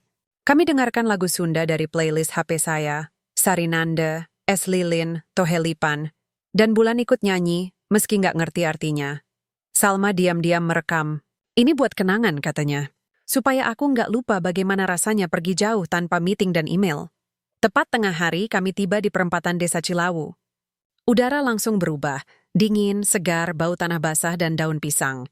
Jalanan sempit, becek, anak-anak berlarian tanpa alas kaki. Ayam berkeliaran. Anjing tidur di depan warung. Saya menunjuk ke arah rumah tua di ujung kampung. Itu rumah saya. Salma menatapnya. Rumah kayu reot, atap masih rumbias tengah ganti seng. Dinding kayu sudah lapuk dimakan usia. Dera ayunan dari ban bekas di depan dan halaman kecil penuh sayuran liar. Ini tempat kamu besar? Tanyanya pelan. Iya, jawab saya. Di sinilah saya belajar hidup. Di sinilah saya tahu arti lapar, haus, dan kerja keras. Kami turun. Ibu saya keluar dari dapur, wajahnya keriput, rambutnya putih, tapi matanya langsung bersinar. Anakku, teriaknya, lari memeluk saya meski kakinya agak pincang karena rematik. Ibu? Saya balas peluk erat. Bau minyak kayu putih dan nasi hangat menempel di bajunya. Saya ingin menangis, tapi tahan ibu menoleh ke Salma dan Bulan. Ini siapa, nak? Inilah Salma, Bu, istri saya. Dan ini Bulan, anaknya. Ibu membeku sebentar, lalu tersenyum lebar. Wah, kucuku. Ayo, masuk. Ibu gorengkan pisang. Malam pertama di desa, kami makan di ruang tamu kecil. Meja kayu pendek, cobek batu, piring pecah. Makanannya sederhana. Nasi panas, ikan asin, sambal tomat, sayur asem dari kebun sendiri, Bulan makan dengan lahap. Enak banget! Beda sama di restoran. Salma mencoba semua, meski tangannya sedikit canggung pegang sendok kayu. Rasanya, jujur, katanya, nggak dibuat-buat. Ibu tertawa. Ya iyalah, ini hasil keringat sendiri. Nggak beli dari supermarket yang mahal-mahal. Malam itu kami duduk di teras. Langit hitam pekat, bintang bertaburan. Suara jangkrik dan kodok mengisi keheningan. Angin pegunungan menyapu wajah. Ibu Surti, tetua desa yang juga guru ngaji saya dulu, datang menjenguk. Dia duduk di tikar bambu, merokok tembakau daun. Jadi kamu suami kontrak Bima? Tanyanya langsung. Saya mengangguk. Iya, Bu Haja. Cuma 1 tahun. Biar Bu Salma aman dari orang-orang yang hanya mau hartanya. Bu Surti menghembuskan asap. Hidup itu bukan soal kontrak, tapi soal janji pada hati. Kalau kamu cinta dia, jangan dikubur hanya karena takut direndahkan. Salma menunduk. Tapi saya dari kota, Bu Hajah, kata Salma pelan. Dan Bima dari desa. Bagaimana mungkin kami bisa sejalan? Bu Surti tertawa kecil. Cinta itu nggak lihat dari mana kamu datang, tapi lihat kemana kamu mau pergi. Kau mau pergi ke tempat yang sama dengannya? Itu yang penting. Saya menatap Salma, ia menatap saya balik. Ada sesuatu yang tidak terucap, tapi terasa. Hari kedua saya ajak mereka keliling desa. Ke sawah, ke kebun stroberi milik tetangga, ke air terjun kecil yang hanya bisa dicapai lewat jalan setapak berbatu. Salma tergelincir di lumpur. Saya pegang tangannya. Ia tertawa, tawa yang jarang saya dengar di Jakarta. Tawa sehipas tanpa beban, di tengah perjalanan ia berhenti. Menatap pemandangan, sawah menghijau, kabut tipis, petani membajak dengan kerbau. Di sini, rasanya damai, bisiknya. Di kantor aku selalu buru-buru. Di sini waktu seolah-olah melambat. Dan aku jadi ingat, apa arti hidup sebenarnya? Sore itu, ibu saya sakit. Batuk kering, demam. Saya bawa ke puskesmas terdekat. Dokter bilang ginjalnya memburuk. Perlu rawat inap, tes darah, dan persiapan untuk cangkok. Saya lihat dompet Salma, ia langsung mengeluarkan kartu debit. Berapa biayanya? Sekitar 25 juta untuk awal. Belum termasuk operasi nanti, kata dokter. Sebelum saya sempat bicara, Salma sudah menyerahkan kartu. Bayar semua, sekarang. Saya menahan tangannya. Bu, saya nggak minta. Ini bukan karena kontrak, potongnya tajam. Ini karena kamu keluargaku. Dan keluarga saling menolong. Air mata saya jatuh. Untuk pertama kalinya, saya merasa dicintai, bukan sebagai bayaran, tapi sebagai manusia utuh. Malam ketiga, saat kami pulang dari puskesmas hujan deras, jalan desa becek, gelap, tiba-tiba tetangga mengetuk pintu. Bima, ibumu, kondisinya drop. Dia minta ketemu kamu. Saya langsung lari. Tapi terlambat, ibu sudah tidak sadarkan diri. Napasnya pendek-pendek. Matanya terpejam. Dokter bilang serangan jantung. Karena stres, ginjal rusak, dan usia. Saya duduk di sampingnya, pegang tangannya yang dingin. Ibu, saya di sini. Jangan takut. Tapi ia tidak membuka mata. Jam 3 pagi, napasnya berhenti. Saya menangis. Tangis yang tidak pernah saya keluarkan sejak kecil. Tangis yang menumpuk bertahun-tahun. Rindu, penyesalan, rasa bersalah karena tidak bisa membawanya ke Jakarta. Karena tidak cukup cepat cari uang. Salma datang, peluk saya dari belakang. Tidak bicara. Hanya memeluk erat. Bulan juga bangun. Ia duduk di pojok, menangis pelan. Neneknya baik. Kenapa Tuhan ambil dia? Pagi harinya desa berkabung. Warga datang membantu. Ada yang bawa nasi, ada yang bantu siapkan kain kafan, ada yang baca Al-Fatihah bergantian. Salma tidak mundur. Ia ikut memandikan jenazah, membantu menggali kuburan, bahkan membayar semua biaya pemakaman, tanpa diminta. Saat jenazah diturunkan ke liang lahat, saya berdiri di tepi, memegang tanah. Bu Surti mendekat.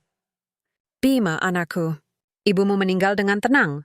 Karena dia tahu anaknya sudah menjadi laki-laki hebat, yang peduli, yang jujur, yang punya harga diri. Saya mengangguk, mulut terkatup. Salma berdiri di samping saya, memegang bahu saya. Ibumu wanita luar biasa. Aku belajar banyak dari dia. Dari cara dia menerima aku, dari kasihnya yang tulus. Tanpa syarat, saya menatapnya. Terima kasih. Udah ada di sini. Untuk dia. Untuk saya. Saya nggak akan pergi, bisiknya. Kamu pikir aku bisa tinggalkan kamu setelah ini?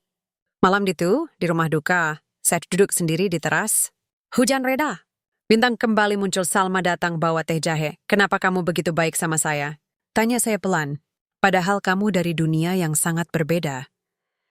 Karena kamu mengajarkanku arti kejujuran, jawabnya. Di kantor, semua bicara angka, strategi, citra. Tapi kamu bicara dari hati. Dan aku rindu manusia seperti itu. Saya menatap langit. Ibu bilang cinta sejati itu kayak akar. Tumbuh pelan, dalam, dan kuat. Nggak perlu dipamerkan. Tapi kalau digoyang dan nggak akan roboh. Salma menatap saya. Kalau begitu, apakah kita sudah punya akar? Saya tidak menjawab langsung. Tapi saya pegang tangannya. Erat. Dan dalam hening malam di kampung terpencil, di tengah duka dan bintang yang bersinar, saya tahu kontrak mungkin akan berakhir. Tapi cinta baru saja mulai tumbuh. Hari terakhir kontrak tiba. Tanggalnya saya hitung setiap malam di buku catatan kecil. 12 bulan. Tid 5 hari. Mulai dari mobil mogok di Cipete. Berakhir hari ini, langit Jakarta kelabu. Seperti ikut berduka. Udara pengap, tapi hati saya lebih berat dari awan hujan yang menggantung di atas kota. Saya bangun sebelum subuh. Tidak bisa tidur. Sudah seminggu saya mulai membereskan barang, buku, baju, foto, botol minyak kayu putih dari ibu, semua dikemas rapi dalam tas gendong usang dan koper kecil bekas pemberian Salma. Bulan belum tahu. Tapi semalam ia bertanya aneh-aneh. Kalau ayah Bima pergi, aku boleh tinggal sama dia nggak? Kenapa kamu harus pergi? Kan kita keluarga? Saya hanya bisa peluk dia erat, bisik, aku janji akan selalu sayang kamu. Tapi janji itu terasa pahit. Karena saya tahu, pergi bukan soal mau atau tidak. Ini soal aturan, soal kontrak, soal harga diri. Pagi itu, saya masuk ke dapur. Ambil teh jahe seperti biasa. 2 cangkir. Saya letakkan 1 di meja Salma, yang biasa dia duduki sambil baca email sebelum kerja, ia datang. Pakai kemeja kerja rapi, rambut disanggul ketat. Tapi matanya merah, seperti begadang. Kamu sudah bangun? Tanyanya pelan. Iya, Bu, harus bersihin rumah dulu. Biar rapi pas saya pergi. Ia menatap cangkir teh. Masih ingat aku suka yang manis dikit? Susah lupa, jawab saya. Kayak susah lupa wajah kamu waktu pertama kali mogok di tanjakan. Dia tersenyum tipis. Tapi cepat menghilang, kami minum dalam diam. Suara mesin kopi, denting sendok, detik jam dinding, semua terdengar keras. Lalu, bulan turun tangga. Lihat saya langsung lari peluk, Ayah Bima, aku mimpi kamu naik pesawat terus hilang. Saya elus rambutnya. Itu cuma mimpi, Bu. Aku masih di sini. Tapi saya tahu tidak lama lagi. Jam 9 pagi, saya sudah siap. Tas di pundak, koper di tangan. Wajah Salma pucat. Ia berdiri di ambang pintu utama, tangan memegang amplop coklat tebal. Ini, katanya serak. Uang bonus. Sesuai kontrak. 1,2 miliar. Sudah ditransfer ke rekeningmu. Amplop ini cuma salinan dokumen dan surat terima kasih. Saya mengangguk. Terima kasih tidak keluar dari mulut. Terlalu sakit. Terima kasih, Bu. Akhirnya saya ucap. Untuk kesempatannya. Untuk ibu saya. Untuk semuanya. Salma menatap saya mata berkaca-kaca. Kamu nggak mau bilang apa-apa? Tentang kita? Saya menunduk. Nggak ada kita, Bu. Hanya kontrak. Dan kontraknya sudah selesai. Tapi perasaan kita nggak bisa diatur tanggal. Desaknya. Aku tidak bisa melepaskan kamu seperti ini. Saya menarik napas dalam. Kalau saya bilang saya cinta kamu, nanti kamu akan merasa terikat. Dan aku nggak mau kamu tinggal karena merasa punya hutang. Aku pergi, biar kamu bebas memilih. Bulan menangis. Jangan pergi, Ayah Bima. Aku butuh kamu. Saya jongkok, peluk dia erat. Kamu anak hebat, Bu. Rajin sekolah, jaga mama, makan sayur. Aku akan selalu doain kamu. Dari manapun aku berada, lalu saya berdiri. Pandang Salma sekali lagi. Di matanya ada luka, ada cinta, ada penyesalan. Tapi saya tidak boleh lemah, saya keluar. Pintu tertutup perlahan, satpam melambaikan tangan. Mbak Yati menunduk. Tidak ada yang bicara. Saya naik angkot jurusan Pasar Minggu. Duduk di belakang, dekat sopir. Angin panas masuk lewat jendela terbuka. Bau knalpot, debu, dan keringat menyapa hidung. Tapi yang paling menusuk, sunyi di dada. Hari-hari berikutnya berjalan lambat. Saya cari kontrakan kecil di Gang Manggis, Pasar Minggu. Murah, sempit, tapi bersih. Saya mulai kerja lagi sebagai tukang ngarit di kompleks perumahan biasa, bukan elit. Gaji kecil tapi cukup, saya mencoba move on, baca buku. Jogging pagi. Telepon ibu tiap hari, meski kini suaranya hanya ada dalam doa. Tapi entah kenapa, semua terasa hambar. Nasi tidak enak, tidur tidak nyenyak. Bahkan langit Jakarta terasa asing. Sampai suatu sore, saya duduk di warung kopi pinggir jalan, minum teh tawar, baca koran bekas, lalu HP berdering. Nomor asing, saya angkat. Suara bulan. Menangis. Pak Bima, tolong pulang, Mama.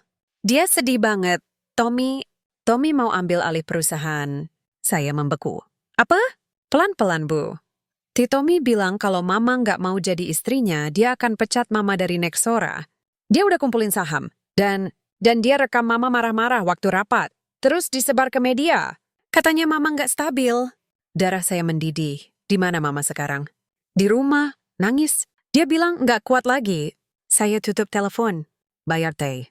Langsung lari ke terminal. Tapi dompet kosong. Uang cukup buat 1 tiket angkot. Tidak cukup buat ojek atau taksi. Saya nekat.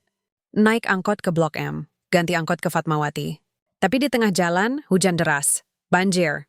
Angkot mogok, saya turun. Berjalan kaki. Basah kuyup, sepatu bolong. Badan gemetar. Tapi saya terus melangkah. Karena kali ini, saya bukan datang sebagai suami kontrak. Saya datang sebagai manusia yang mencintai mereka. Sore itu, saat saya sampai di depan gerbang rumah Salma, langit gelap. Petir menyambar. Hujan belum reda. Saya tidak pakai payung. Tidak peduli. Saya tekan bel satpam heran. Mas Bima? Kok balik? Saya harus ketemu Bu Salma. Sekarang. Saat saya masuk, yang saya lihat membuat dada remuk. Salma duduk di ruang tamu. Wajah pucat, mata bengkak. Di layar laptop, berita viral. CEO Nexora dilengserkan. Skandal emosional and conflict internal. Foto Tommy tersenyum di depan wartawan. Saya hanya ingin menyelamatkan perusahaan dari kepemimpinan yang tidak stabil. Bulan menangis di pangkuan Mbak Yati. Salma menoleh. Melihat saya. Matanya melebar. Bima, saya berdiri di depannya, basah, lelah, tapi tegak. Saya dengar kamu butuh bantuan, kata saya pelan. Jadi saya datang. Bukan karena kontrak, tapi karena kamu adalah tempat saya pulang. Air matanya jatuh. Dan untuk pertama kalinya, saya tidak menahan. Saya peluk dia. Erat. Seperti takut kehilangan lagi. Maaf saya pergi, bisik saya. Tapi saya tidak akan pergi lagi. Kalau kamu masih mau saya, Salma mengangguk menangis. Aku selalu mau kamu. Sejak hari pertama kamu dorong mobilku. Malam itu, saya bongkar semua bukti yang dulu saya kumpulkan tentang Tommy. Rekaman rapat rahasia, bukti pinjaman ilegal, email transaksi saham gelap. Saya antar ke kantor hukum Salma. Esok harinya, tim audit independen langsung bertindak. Tommy ditangkap oleh OJK dan Kepolisian Ekonomi. Saat digelandang, ia menatap saya dengan dendam. Kamu pikir kamu menang? Kamu cuma tukang. Kamu nggak akan pernah jadi apa-apa. Saya hanya tersenyum. Saya nggak butuh jadi apa-apa. Yang penting orang yang saya cinta aman. Kontrak sudah habis, tapi cinta baru saja memilih untuk bertahan. Hujan sudah berhenti. Jakarta pagi itu bersih, langit biru tipis muncul di balik kabut asap kendaraan. Udara terasa ringan, seperti dunia baru saja bernapas setelah lama menahan napas. Sudah seminggu sejak saya kembali. Tapi kali ini tidak ada kontrak. Tidak ada batas waktu. Tidak ada perjanjian notaris. Hanya satu hal yang mengikat kami. Pilihan Salma, pilihan Bulan, pilihan hati saya. Tommy resmi diberhentikan dari Nexora Tech. Audit menyatakan ia terbukti melakukan manipulasi saham, pencucian uang, dan upaya pengambil alihan ilegal. Ia akan menjalani proses hukum panjang. Reputasinya hancur. Media yang dulu memujinya kini menyeret namanya ke lumpur. Salma kembali ke kursi CEO dengan dukungan bulat dari Dewan Direksi. Bahkan beberapa investor lama menyatakan, kami percaya pada pemimpin yang punya integritas. Dan Salma membuktikannya. Tapi yang paling penting, rumah ini kembali hangat, Bulan tertawa lagi. Ia membuat kartu ucapan untuk saya. Gambar keluarga kecil, 3 orang pegang tangan dengan tulisan besar. Terima kasih Ayah Bima karena pulang. Dan Salma? Ia tidak lagi memanggil saya Mas Bima atau suami kontrak. Ia memanggil saya sayang. Hari ini kami punya rencana spesial. Bukan rapat bisnis, bukan wawancara media, tapi sesuatu yang jauh lebih sederhana dan jauh lebih berarti, pulang ke Garut untuk menanam pohon mangga di depan rumah ibu saya. Sebuah simbol bahwa cinta bisa tumbuh di tanah manapun, bahkan di atas reruntuhan duka. Kami berangkat bertiga. Mobil yang sama, tapi suasana berbeda. Tidak ada beban, tidak ada rahasia, hanya tawa, cerita, dan lagu-lagu Sunda yang dinyanyikan Bulan dengan suara sumbang tapi riang. Saat tiba di desa, warga menyambut kami. Bukan karena Salma CEO, bukan karena mobil mewah, tapi karena mereka tahu, ini keluarga yang datang dengan hati. Bu Surti tersenyum lebar. Akhirnya kamu sadar, Bima. Cinta bukan soal siapa yang lebih tinggi, tapi siapa yang rela jongkok demi orang yang dicintai. Saya hanya mengangguk, mata berkaca-kaca. Di depan rumah, kami gali lubang kecil. Saya letakkan bibit mangga arum manis, pohon kesukaan ibu saya. Salma bantu timbun tanah. Bulan siram dengan kaleng bekas susu. Nanti kalau pohon ini besar, buahnya kita makan bareng, kata Bulan. Iya, jawab Salma, memeluk dia dari belakang. Dan kita akan datang setiap tahun. Karena ini juga rumah kita, saya menatap mereka berdua. Di tengah udara pegunungan, di bawah naungan pohon yang baru ditanam, saya merasa utuh. Beberapa bulan kemudian, hidup berubah, tapi dalam cara yang benar. Saya daftar kuliah malam di Universitas Terbuka, jurusan manajemen. Biayanya ditanggung oleh program CSR Nexora Tech, yang kini dipimpin langsung oleh Salma. Program itu bernama Dari Tanah ke Harapan. Memberi pelatihan dan pendidikan bagi pekerja informal seperti saya. Salma tidak lagi menutupi hubungan kami. Di media ia bicara blak-blakan. Saya menikahi Bima bukan karena butuh tameng, tapi karena saya menemukan ketulusan yang selama ini hilang di dunia saya. Ia mengajari saya arti kerendahan hati, kerja keras, dan cinta yang tidak memandang status. Netizen masih ada yang mencemooh. CEO jatuh cinta ke tukang kebun? Drama banget. Pasti settingan biar citra perusahaan bagus. Tapi banyak juga yang terinspirasi. Kalau cinta bisa lahir dari ketulusan, kenapa harus takut beda kasta? Semoga pasangan seperti Bima dan Salma jadi contoh bahwa Indonesia masih punya harapan. Lalu, suatu sore, saat kami duduk di teras rumah Jakarta, menikmati teh jahe dan angin senja, Salma tiba-tiba berdiri. Ia masuk ke dalam. Keluar lagi dengan gaun sederhana, rambut terurai, dan sesuatu di tangannya. Sebuah cincin. Ia berlutut di depan saya. Bulan berteriak dari jendela. Mama mau lamar ayah Bima. Saya membeku. Bima, katanya. Suara gemetar tapi tegas. Kamu datang ke hidupku sebagai penolong. Kamu tinggal sebagai teman. Kamu pergi sebagai bayaran. Tapi kamu kembali sebagai cinta sejati. Air mata saya jatuh. Sekarang, aku yang ingin memintamu. Tidak untuk 1 tahun. Tidak untuk uang, tapi untuk selamanya. Maukah kamu menikahiku lagi? Bukan sebagai suami kontrak, tapi sebagai suami yang aku pilih dengan sepenuh hati? Saya tidak langsung menjawab, saya berdiri, mengangkatnya perlahan. Lalu di bawah pohon mangga yang mulai tumbuh subur, saya menciumnya. Pertama kalinya tanpa rasa bersalah, tanpa batas, tanpa kontrak. Ketika saya melepas ciuman, saya bisik, "Ya, aku mau."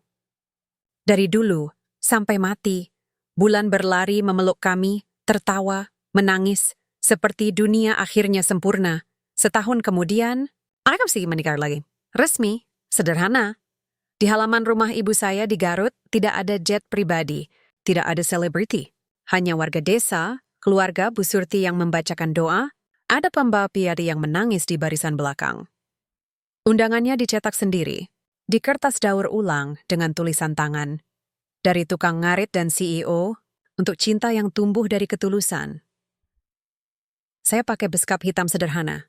Salma memakai kebaya putih, tanpa berlian, hanya bunga melati di rambut. Dan saat penghulu bertanya, "Apakah kamu menerima Bima sebagai suami dengan rela dan tulus?" Salma menjawab, "Aku tidak hanya menerimanya. Aku menemuinya. Dan aku tidak akan kehilangan dia lagi." Hari ini, saya duduk di teras rumah, membaca buku tentang pertanian perkotaan. Bulan sedang les piano. Salma di kantor, memimpin rapat virtual HP berdering. "Ibu Surti, Bima anakku, kamu sudah bikin bangga desa ini. Ibumu pasti senang melihatmu." Saya tersenyum. "Saya cuma jalani hidup dengan jujur, Bu Hajah. Dan justru itu yang langka," katanya. "Di dunia yang serba cepat, kamu memilih jalan yang pelan tapi pasti. Itu berkah." Saya menutup HP, menatap pohon mangga di halaman. Sudah tinggi, daunnya rimbun. Musim depan mungkin akan berbuah. Saya ingat hari itu, mobil mogok di tanjakan Cipete. Hujan gerimis, wanita cantik yang panik.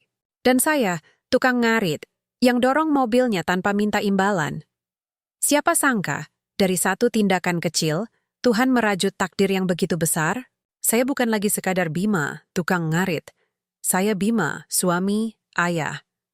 Manusia yang dicintai, dan saya tahu, selama saya tetap rendah hati, tetap bekerja keras, dan tetap mencintai dengan tulus, saya akan selalu pulang ke rumah ke hati kecinta sejati.